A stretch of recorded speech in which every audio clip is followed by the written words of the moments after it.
It's a 1987 Mercury 80 horse inline 3-cylinder oil injected 2-stroke.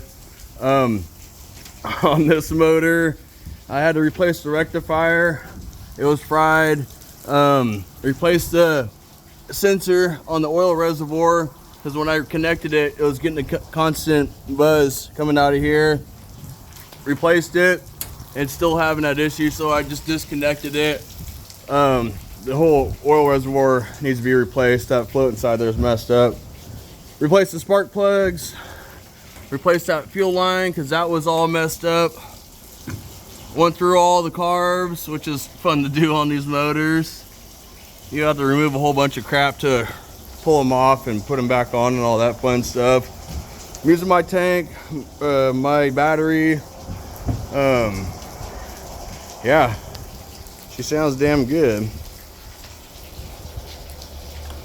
I tried to remove the jet pump to replace the water pump.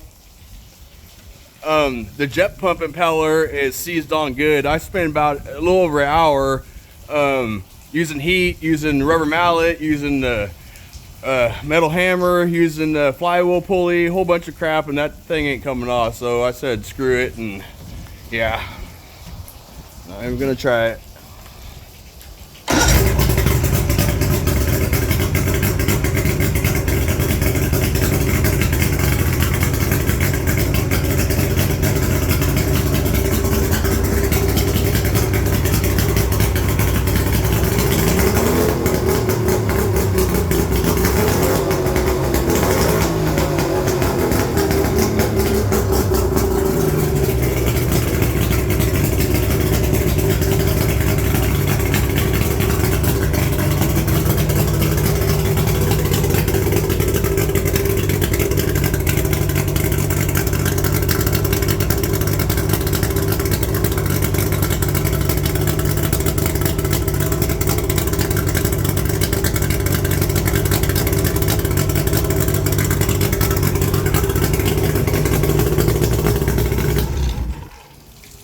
So both motors are good to go now.